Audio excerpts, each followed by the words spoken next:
दोस्तों, आज class 12th biology का लेक्चर नंबर 2 लेकर के आए हैं। और आज का लेक्चर शुरू करने से पहले एक मोटिवेशनल कोटेशन हो जाए और वो आपके सामने लिखा हुआ है। आज का जो मोटिवेशनल कोटेशन है वो है, कहता दरिया हो या पहाड़ टकराना चाहिए, जब तक न टूटे सांस किए जाना चाहिए। दरिया हो या पहाड़ टकराना चाहिए, जब तक न टूटे सांस किए जाना चाहिए। वैसे तो कदम कदम पर है दीवारें सामने, वैसे तो कदम कदम पर है दीवारें सामने। कोई ना हो तो खुद से उलझ जाना चाहिए, कोई ना हो तो खुद से उलझ जाना चाहिए। तो चलिए आज का चर्चा शुरू करते हैं। पिछले दिन मैंने जो आपको बताई थी, समझाई थी, उसमें मैंने बताई थी आपको पुष्प की संरचना के बारे में। पुष्प के संरचना के बारे में मैंने बताया था कि बाह्य दलपुंज क्या होता है, दलपुंज क्या होता है, पुमंग क्या होता है और जायांग क्या होता है। मैंने ये समस्त जो पुष्प के 4 चक्र थे, उस चारों चक्र पर in detail in depth discussion किया था। और आज का जो लेक्चर होने वाला है, लेक्चर नंबर 2 होने वाला है, वो होगा पुंकेसर पर। पहले पुंकेसर पढ़ाएंगे, फिर स्त्रीकेसर पढ़ाएंगे। तो आज पुंकेसर का, या पुंकेसर को ही कहते हैं लघु बीजाणु पर्ण। आज हम समझेंगे पुंकेसर क्या है। पुंकेसर या इसी को कहते हैं लघु बीजाणु पर्ण, लघु बीजाणु पर्ण कहते हैं। पुंकेसर या लघु बीजाणु पर्ण। पुंकेसर को अंग्रेजी में अस्टामेन कहा जाता है या माइक्रो स्पोरोफिल, माइक्रो स्पोरोफिल कहते हैं। लघु बीजाणु पर्ण को माइक्रो स्पोरोफिल कहते हैं। पुंकेसर अगर ये पुष्प बनाए तो पुष्प का जो नर जननांग होता है, जो पुष्प का नर जननांग होता है, उस नर जननांग को पुंकेसर कही जाती है। नर जननांग को पुंकेसर कहते हैं। पुंकेसर 3 भागों में बटी होती है, मैंने पिछले दिन भी बताई थी। पुंकेसर 3 भागों में बटा हुआ होता है। जो ये पतली लंबी तंतुनुमा संरचना है, इसे हम कहते हैं पुतंतु। ये जो पतली लंबी तंतुनुमा संरचना है, इसे पुतंतु या फिलामेंट कहते हैं। और ये जो ऊपर फूली हुई कोशनुमा संरचना है, जो शीर्ष पर फूली हुई कोशनुमा संरचना है, इसे हम परागकोश कहते हैं, एंथर सैक कहते हैं। इसे बाबू परागकोश या एंथर सैक कहते हैं। यहां जो लंबी, यहां पर जो जोड़ने वाली संरचना है, लंबा है, और जोड़ने वाला को योजे या कनेक्टिव कहते हैं, योजे या कनेक्टिव कहते हैं। अब हम इसको काट करके अंदर देखेंगे कि ये अंदर में कैसी संरचना होती है। जब परागकोश को हम अनुप्रस्थ काटते हैं, ध्यान से समझिए कि अनुप्रस्थ काटना और अनुदैर्घ्य काटना में क्या अंतर है, समझ आनी जरूरी है। ये अगर एक गोलाकार बॉल है, अगर हम इस अक्ष से काटते हैं, इसे इस अक्ष से काटते हैं, तो इसे हम कहते हैं अनुप्रस्थ विभाजन। अगर हम इसे इस अक्ष से काट दें तो इसे अनुप्रस्थ विभाजन। और जब हम इसे ऊपर से नीचे की तरफ काटेंगे, अर्थात वाई एक्सिस में काटेंगे, तो इसे हम बोलते हैं अनुदैर्घ्य विभाजन। या अनुलंबीय विभाजन, या उसी को कहते हैं लंबवत विभाजन। अनुप्रस्थ एक्स एक्सिस के अलोंग अगर काटी जाएगी किसी को तो उसे हम अनुप्रस्थ विभाजन कहते हैं, और जब y एक्सिस के अलोंग काटी जाएगी तो उसे हम अनुदैर्ध्य विभाजन कहते हैं। यहां तक अब आपको समझ आ रही होगी कि अनुप्रस्थ विभाजन और अनुदैर्ध्य विभाजन में क्या अंतर है। तो अभी हम जो काट रहे हैं, चूंकि एक्स एक्सिस के अलोंग काट रहे हैं, इसीलिए हम इसे कहते हैं अनुप्रस्थ काटा गया है। तो सबसे पहले हम अनुप्रस्थ काट करके देखेंगे इसकी संरचना कैसी होती है। तो अगर गौर से देखिएगा, अनुप्रस्थ काटिएगा तो लगभग इस प्रकार की संरचना आपको दिखेगी। और चूंकि अब नहीं अगर लग रहा होगा तो अब लगने लगेगा कि ऐसा ही संरचना था वो।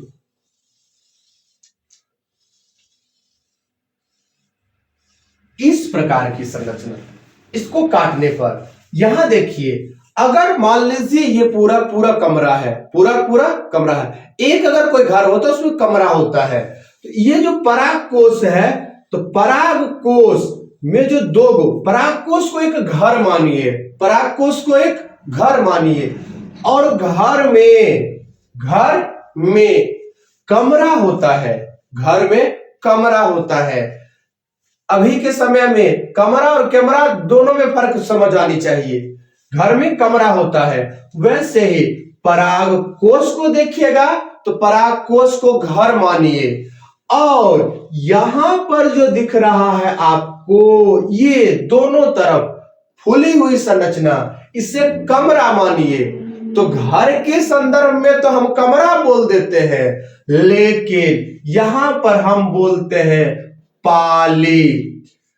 और सामान्यतः जितने भी पुष्प हैं और जितने भी उसके पुंकेसर होते हैं वो दो पाली वाला होता है, वो सब के सब दो पाली वाला होता है। इसी पाली को कहते हैं कोष्ठ भी, चंबर भी, या लोब।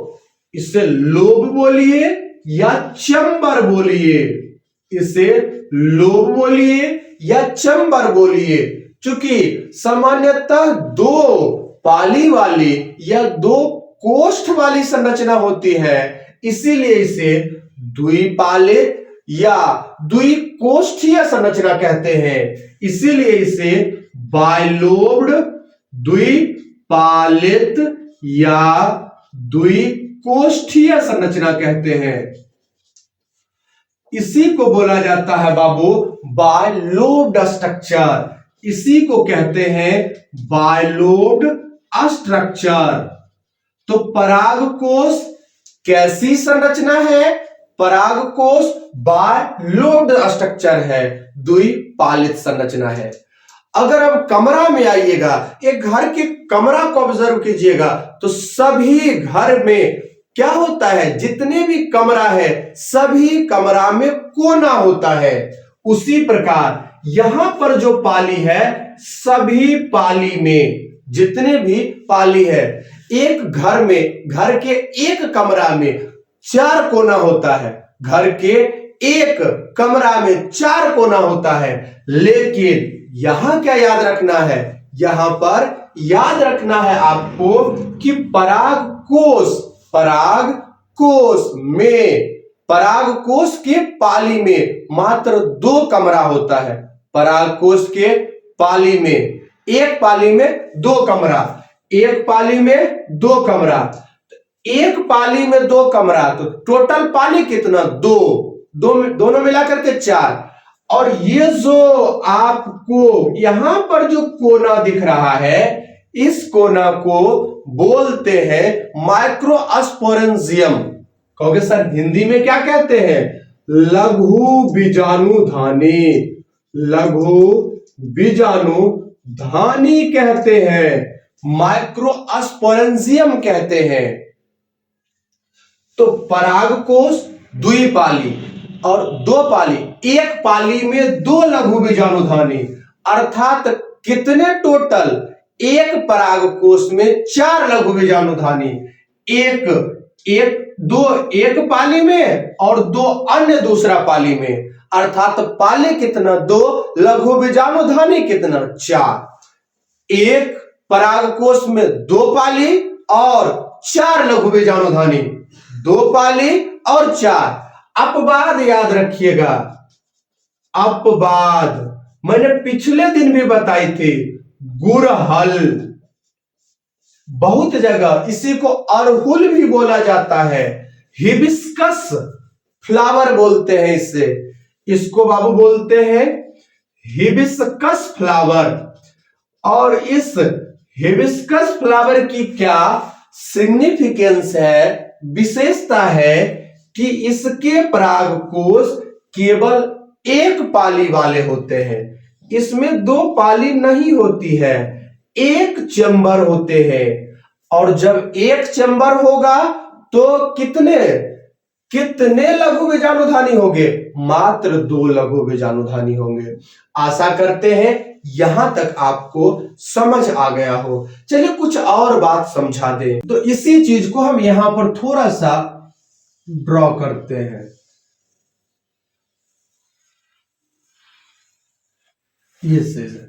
ये मैंने बनाई है आपको, वही आपका है परागकोश।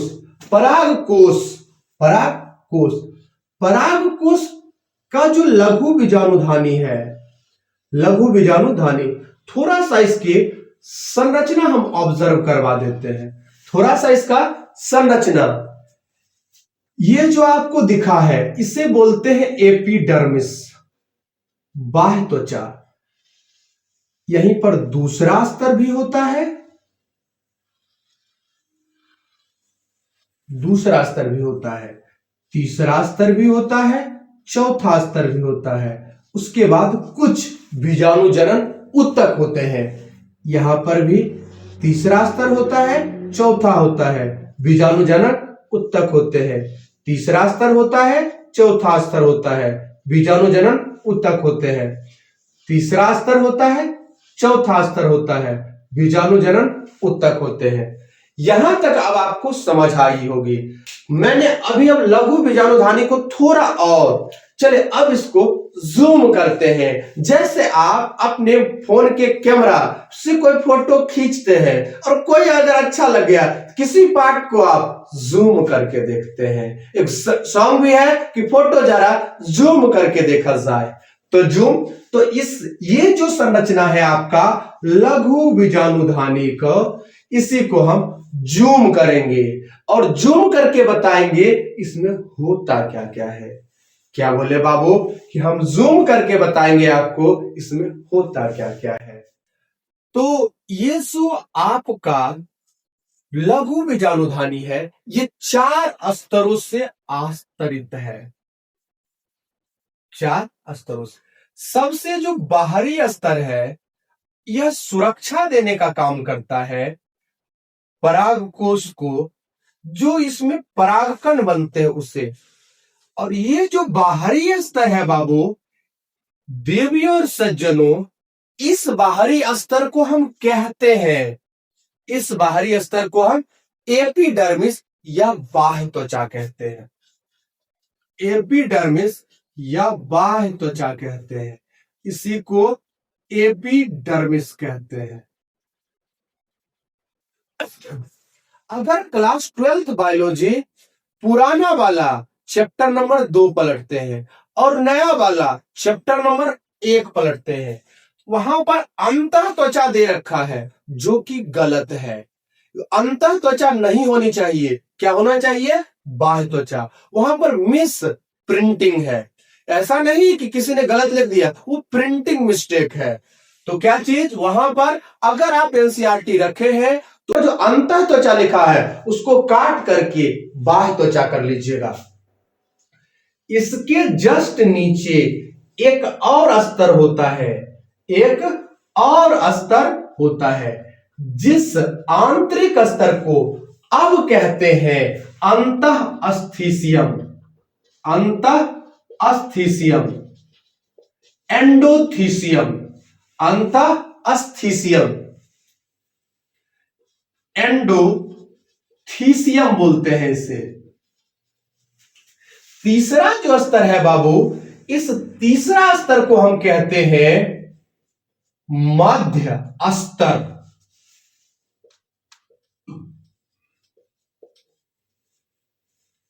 मीजोडर्म। तीसरा जो स्तर है बाबू, उसे हम कहते हैं मीजोडर्म।